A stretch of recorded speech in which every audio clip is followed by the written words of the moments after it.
If you would just please hold your questions. I'm under time constraint, and I have done many of these seminars, and it usually takes about 40 minutes, believe it or not. But we're going to try to do this in the first time. Try to do this in about 25 minutes. But if you can hold your questions to the end, we're going to expedite that.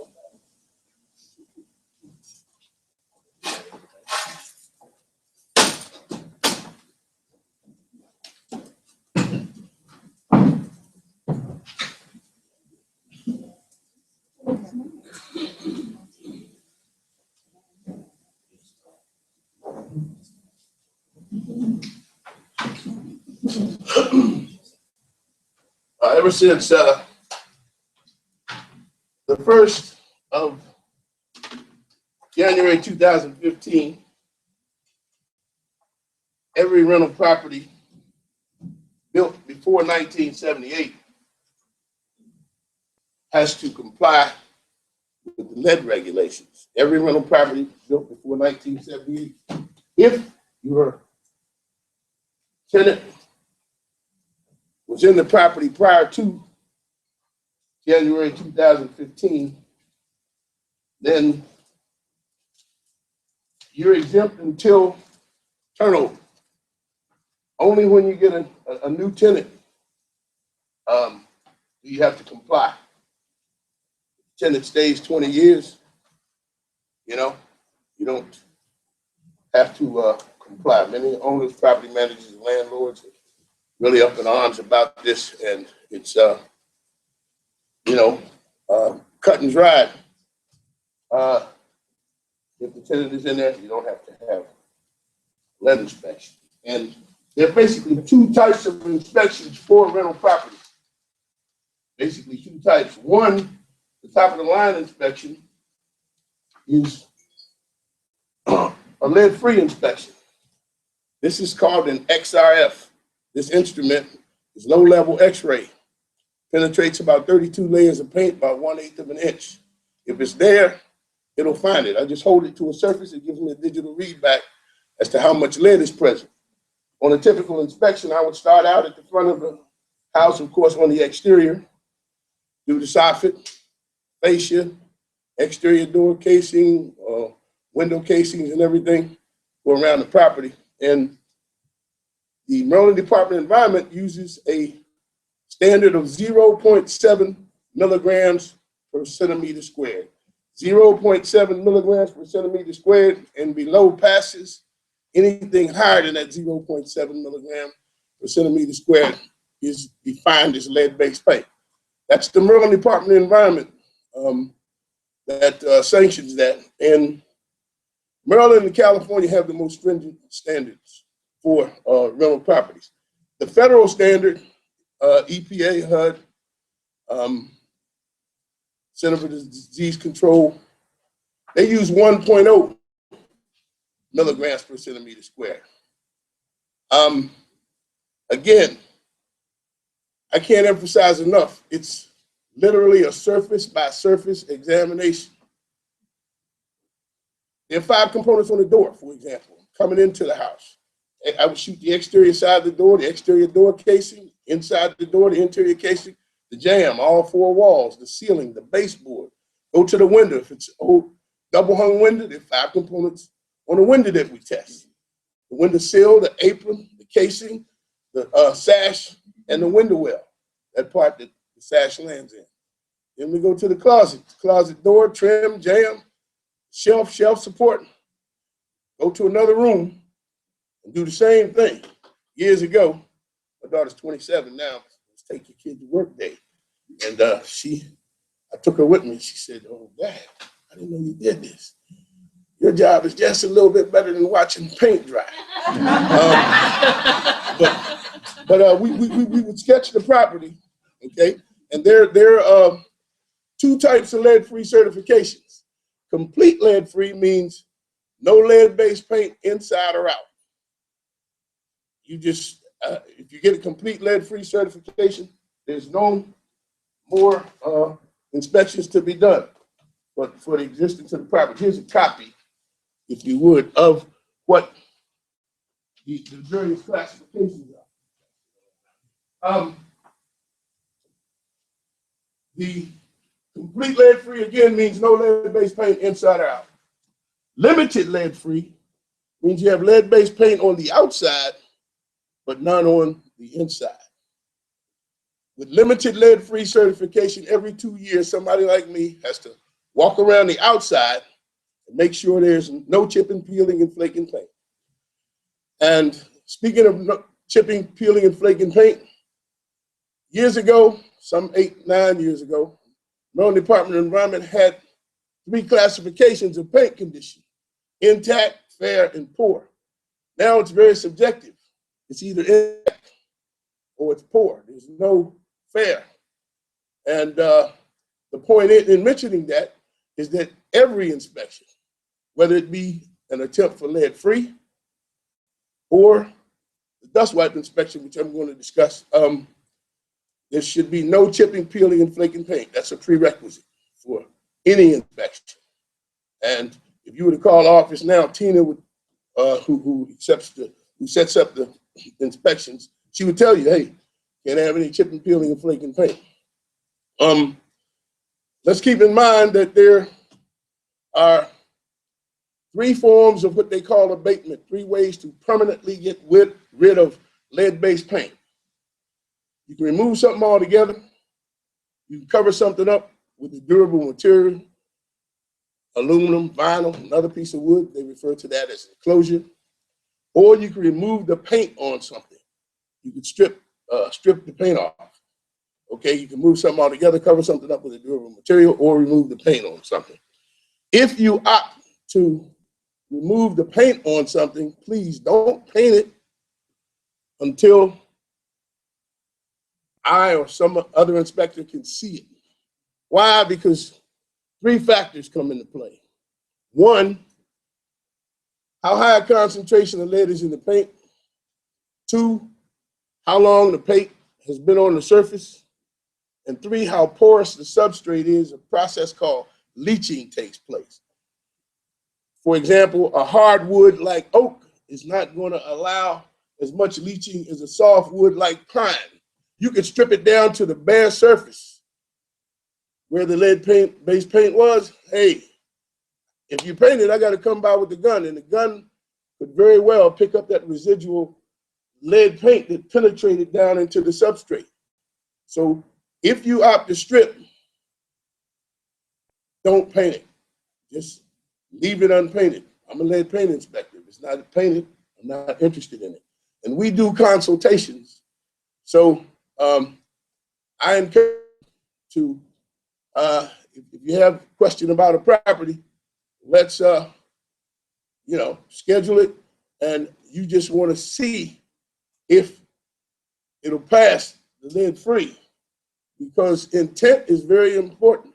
If you say, I want to have this property inspected because I want to meet lead-free certification requirements, then that's a different animal. I might twist your arm a little bit after I find lead and say, hey, this is a consultation and not an attempt, because a lot of things kick into play if the intent is lead-free. One of those is you have to have a statement of work. Say I find lead on this chair rail,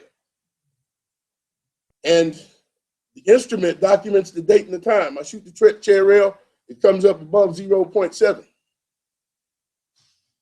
The Maryland Department of Environment says that to correct that, you must use a certified and accredited abatement contractor. And he must fill out a statement of work, very detailed.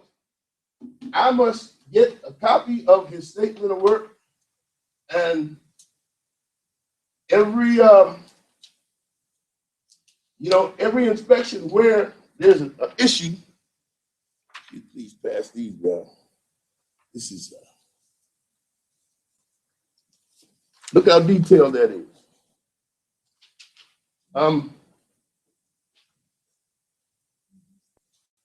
He must say that how he went about doing it, and you know, I have to get, well, put it this way.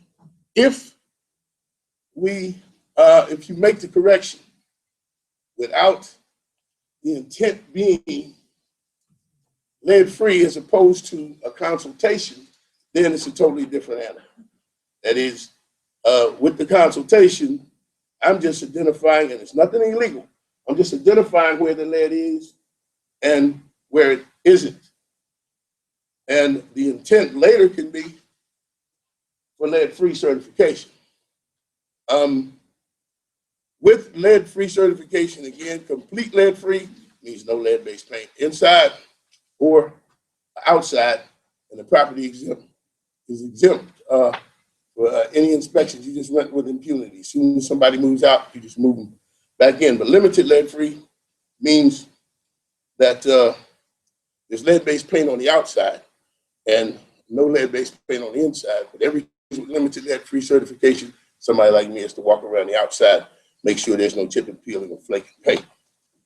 Now, there's a form called a Form G. George. Form G is really controversial in that, say, I have not found any lead-based paint on the outside, but this is a condo on the 9th floor, or it's a 3-story house. I walk out and I look up to the soffit and the soffit is not covered. I'm to assume that that soffit is lead-based paint. And the best you can do is limited lead-free. And real quickly, the scenario was given years ago. Hey, this inspector in Baltimore did condo on the 9th floor. He did the party room. He did all the common areas, you know, the staircase and everything, and got outside and looked up. The soffit wasn't covered. Best thing you could do is lead-free, and they had the nerve to put bold and underline. You see, all the outside surfaces have been tested. And I'm trying to be funny, but they expect either I get up there on the 9th floor on the outside, it's called the fire department or something, and check it out, or the owner, property manager, landlord has to cover that. And again, you got those 3 options, what they refer to as abatement. You remove something altogether, cover something up with a durable material, aluminum, vinyl, another piece of wood, or you can remove the paint on something. That's the lead-free. Lead-free, the dust wipe inspection is designed for those properties where you know you have lead-based paint, too many components with lead-based paint, and or the owner, property manager, landlord says, hey, I just want to meet minimum compliance. You'd be surprised some of the situations. Some people say, hey, I'm just going to be renting for a year. I'm going out of my job is sending me out, so I just want to meet the minimum. The dust wipes involve, well, there are 4 things that I need to do a dust wipe inspection. These tubes is what the sampling media goes in, and these are the dust wipe or the sampling media, and I must measure what I wipe. I don't have my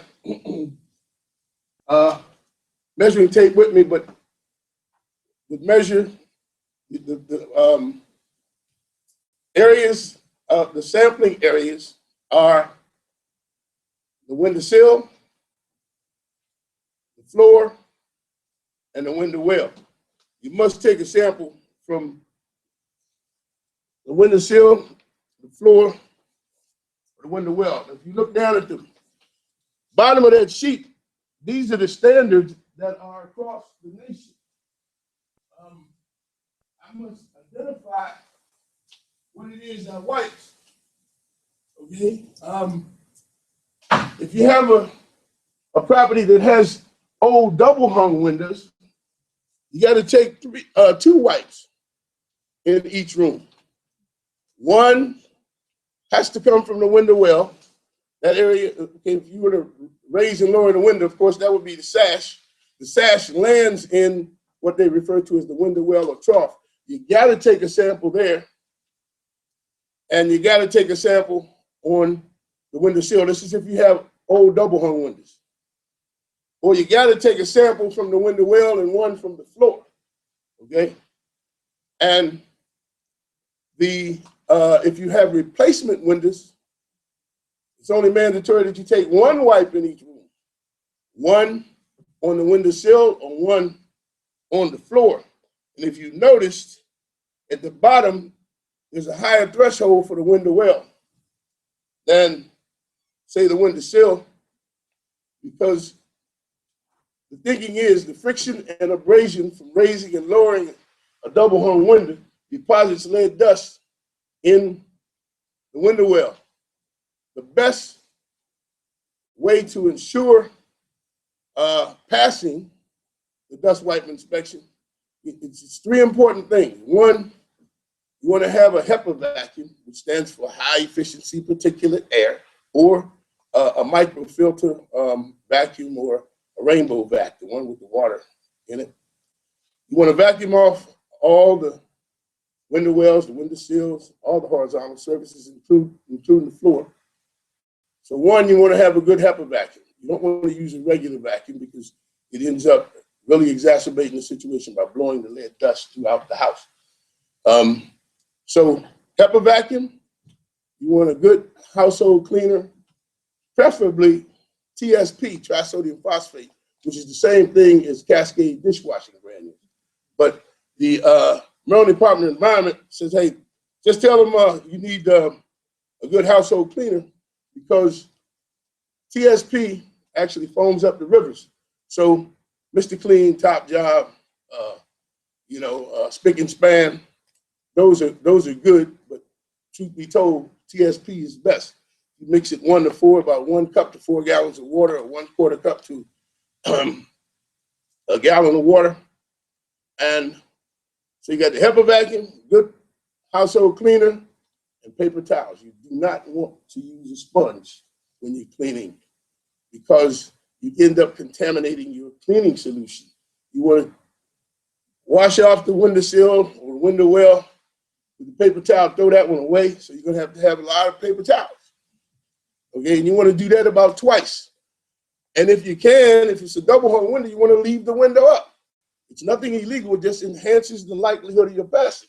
If I can go up to the window and measure it without raising it or disturbing it, then you don't have the chance or opportunity for lead dust to be falling down on your surface.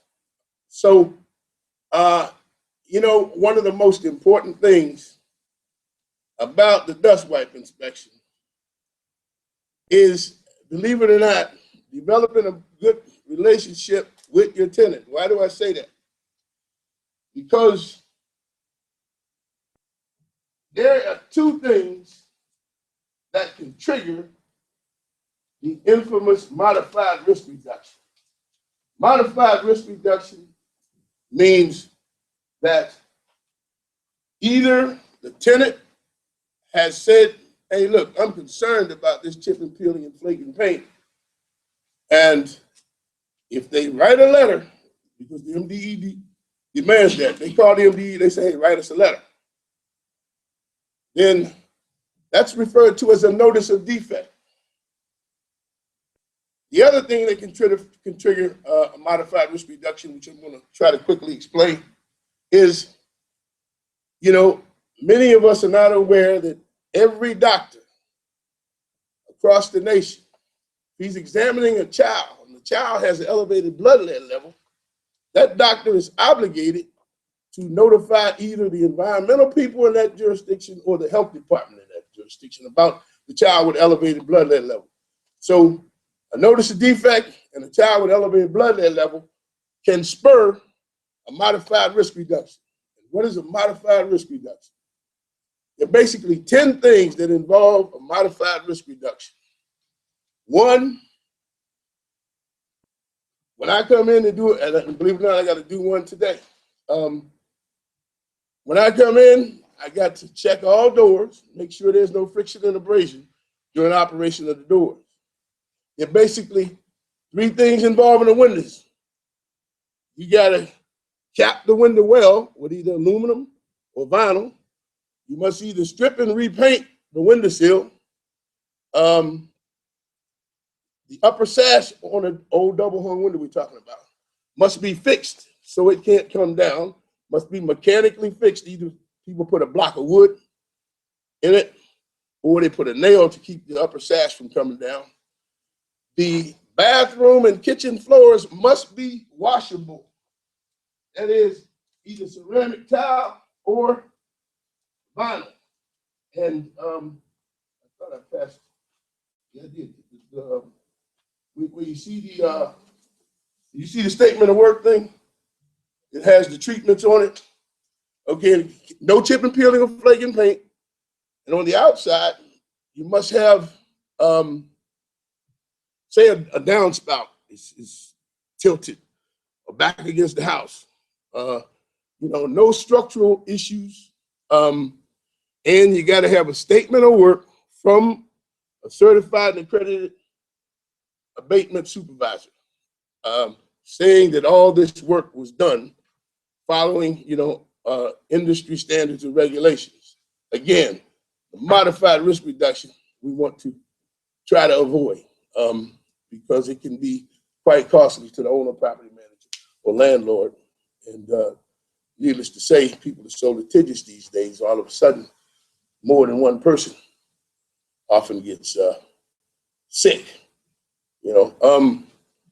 Now, the three things that you must give your tenant to meet if you looked at the certificate, the copy of the certificate, it had full risk reduction. We had lead free. Then you know about the two limited, complete lead free. Then it had full risk reduction, which is nothing but dust wipes, and the modified risk reduction. But under normal circumstances, there are three things you must give your tenant to satisfy the Maryland Department of Environment. That is for a dust wipe inspection. One, of course, the copy of the certificate.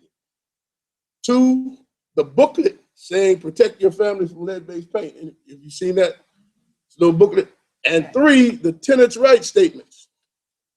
And here's a copy of the tenant's rights statement. Many people are not aware of the tenant's rights statement. This satisfies the Maryland Department of Environment.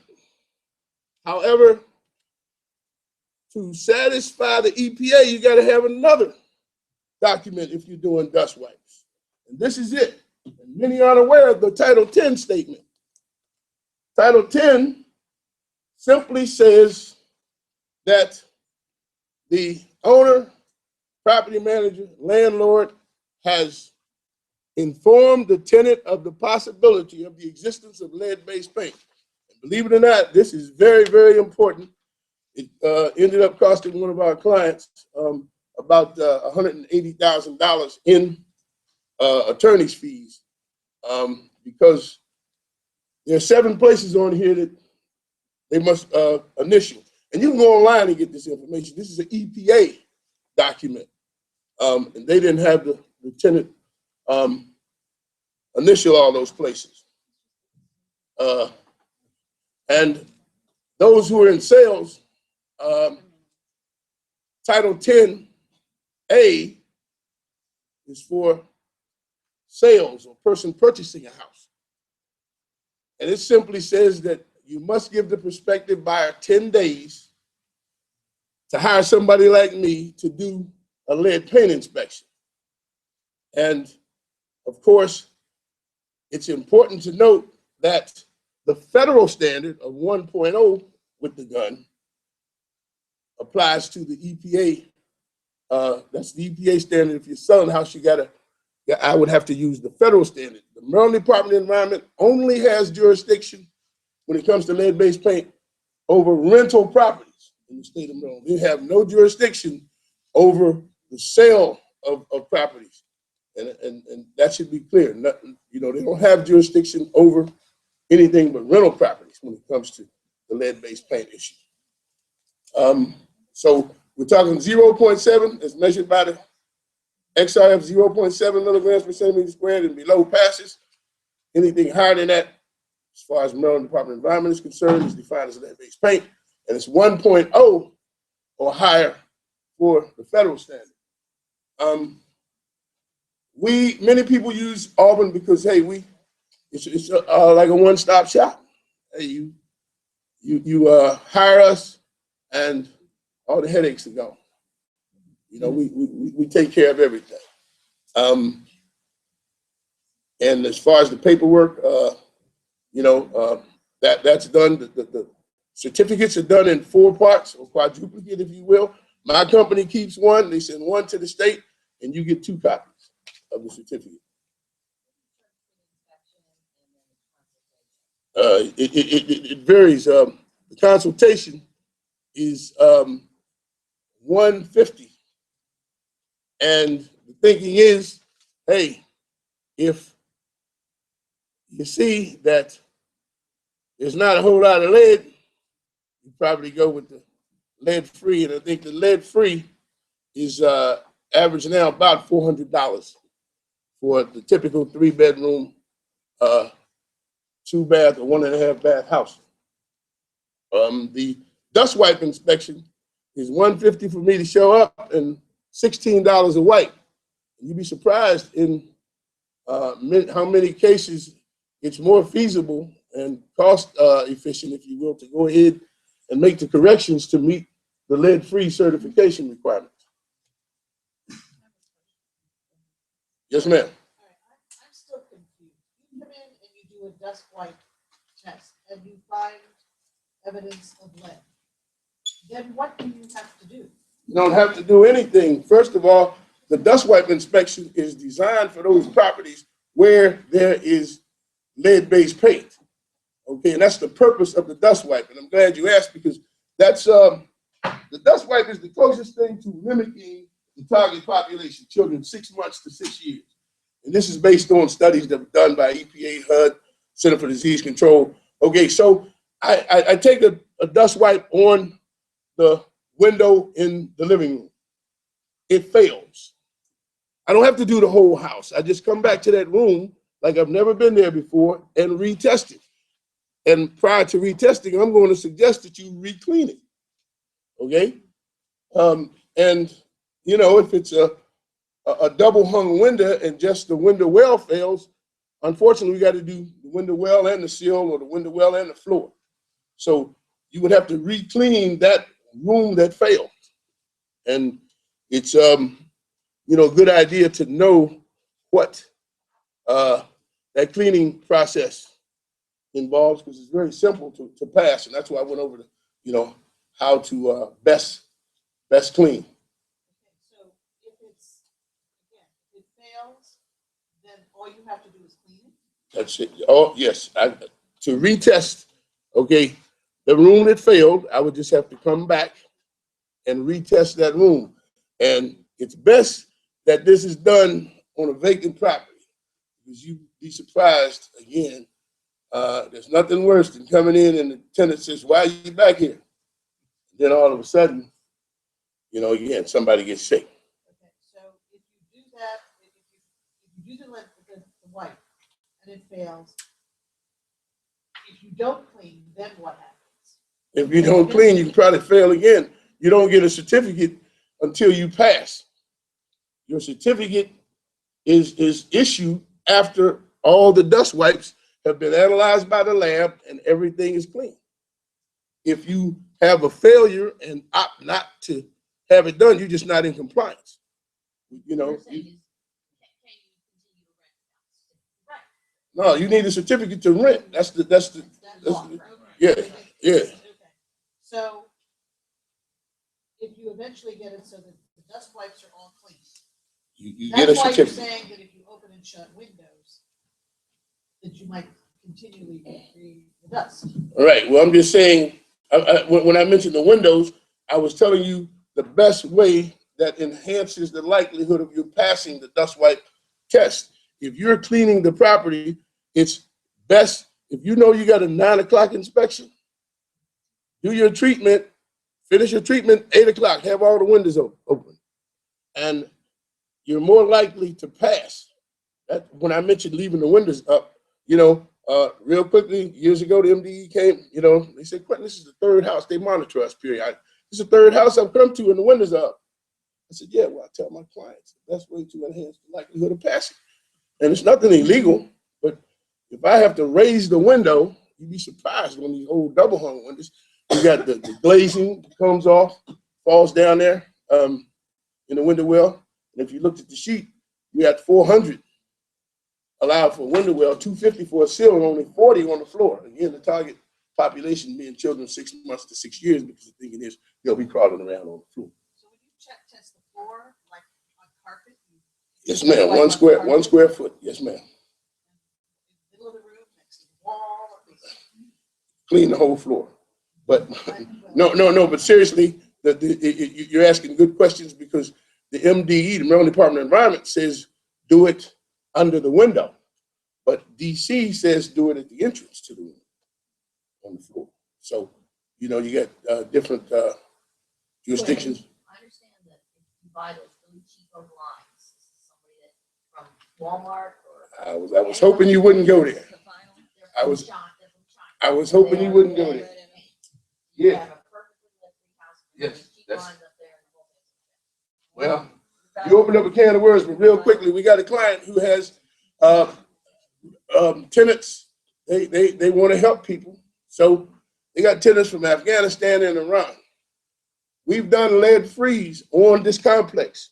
And interestingly enough, these kids come from these countries with lead already in their blood, but to be admitted to school, they got to have the test, and they see all this elevated blood lead levels. How does that relate to the blinds? Prince George's County came into the complexes. They've had, 54 incidents of kids from other countries coming in, and they got elevated blood lead levels. And interestingly enough, the only thing, they have lead-free certification. We went around, but they said the blinds need to be changed, because what happens with the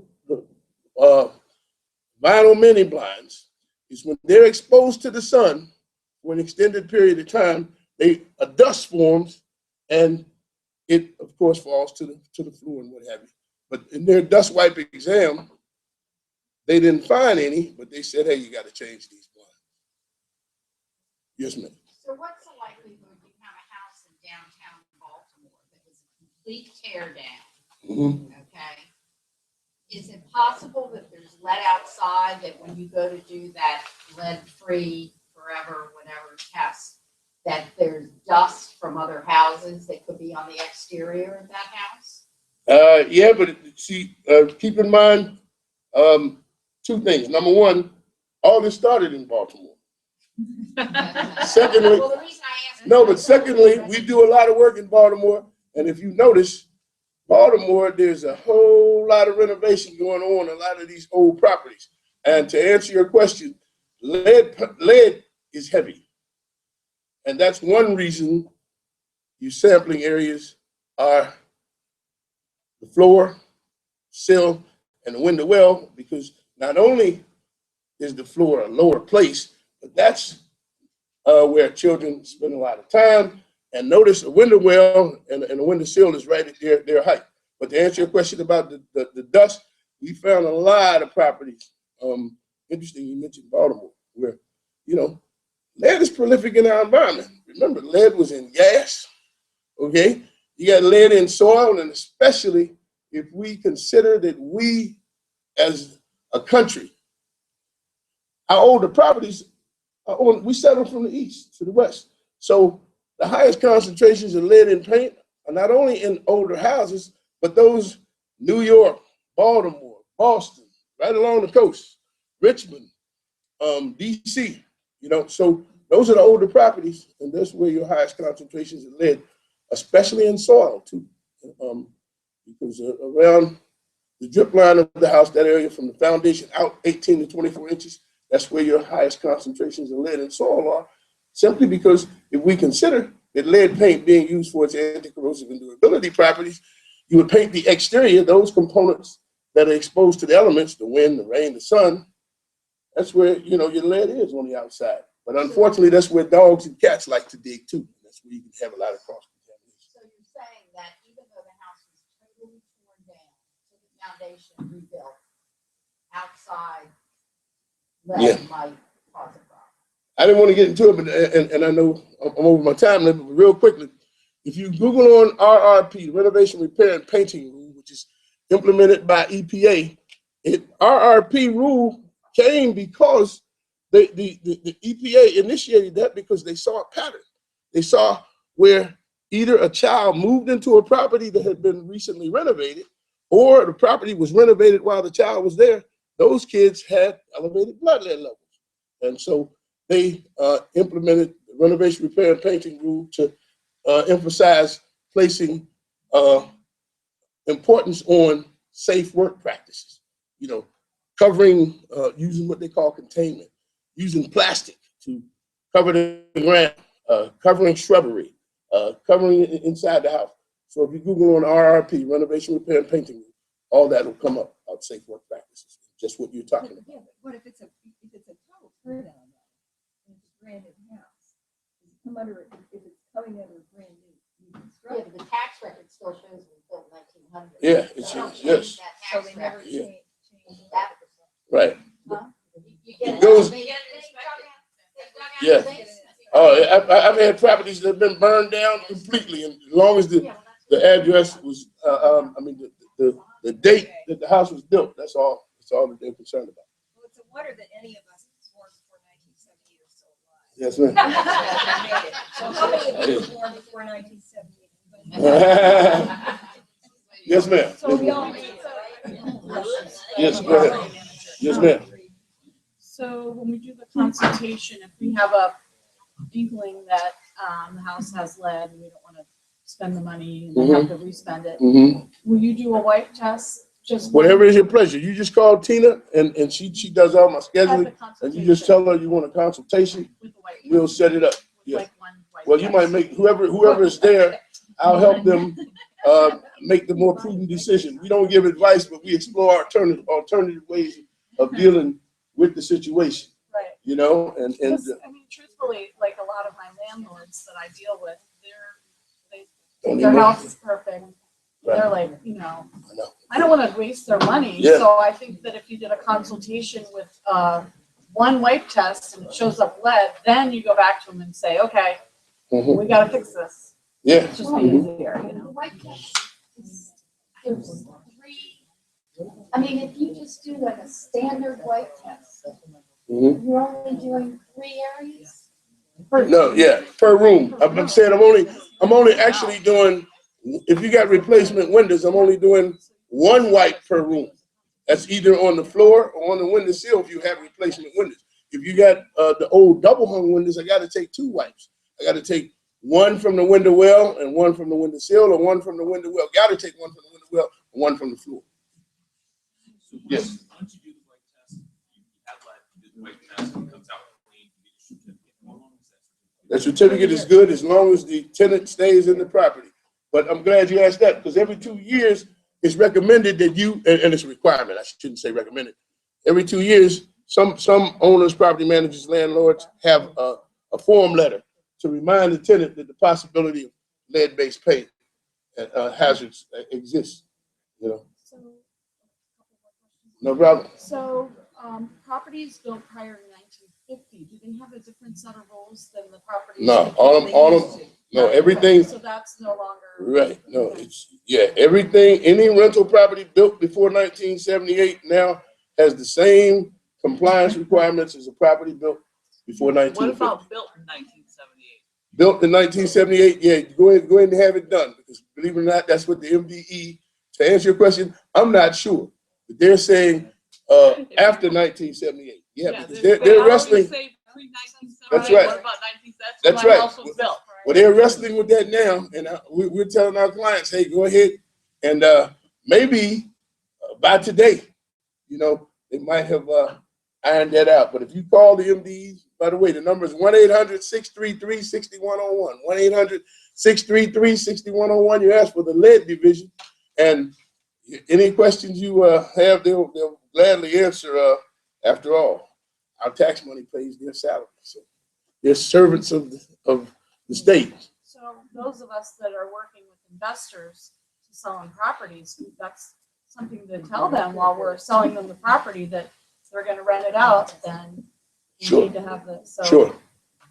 Should we calculate that in our offer, maybe to test it ahead of time? So then the seller has to do it instead of the landlord.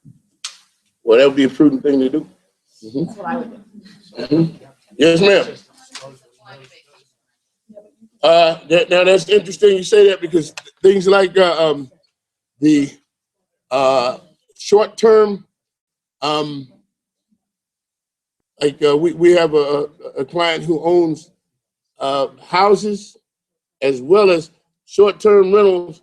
I think it's that if the person is not going to be more than 6 months, they're exempt. But Ocean said, yeah. And to be candid with you, I'm not sure. That was some discussion that was gonna change. But I don't know what has changed.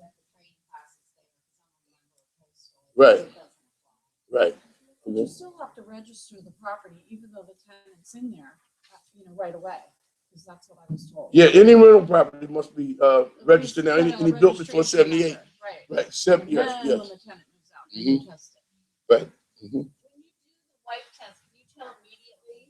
Or does it have No, I to sent it to a go lab. out? I sent it to a lab and they analyze it. And that's why on that sheet I must identify whether it was the sill I wiped or the window well, so they'll know which standard to apply.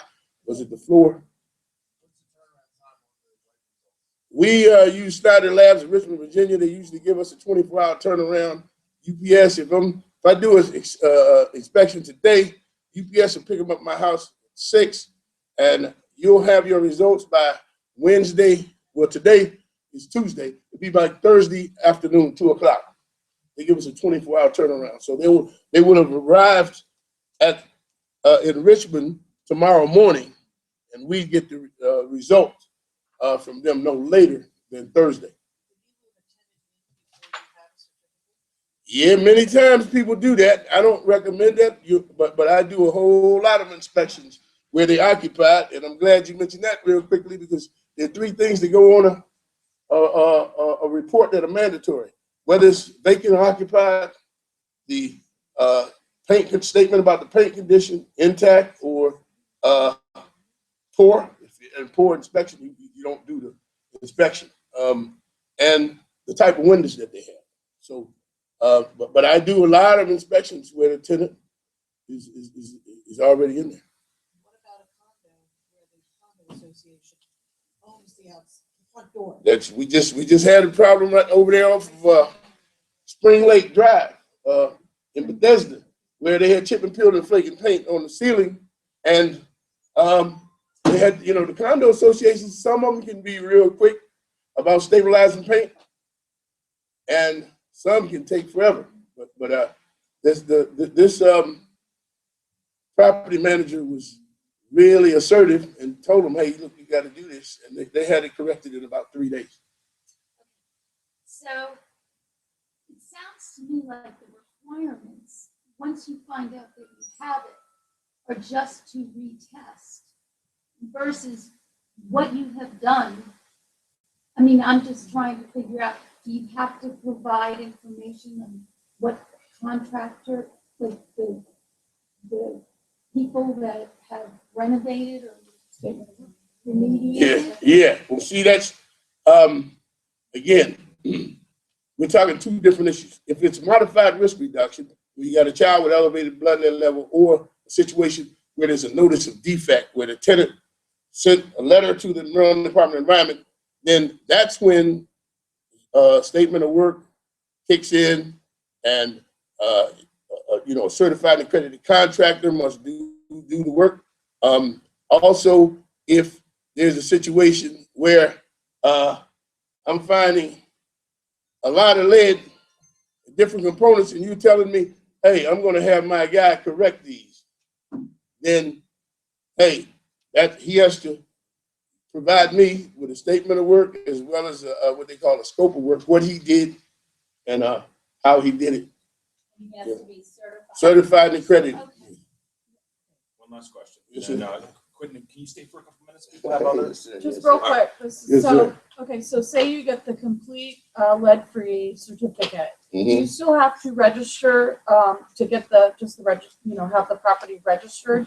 Every It's a 2 ten. years? It's a $10 fee for Every 2 years? just no. You have to one time $10 One fee. time. So it's best to try to get it lead-free. Exactly. Second, outside, Yeah. so. And it's best if you can wrap up the outside with, aluminum, vinyl.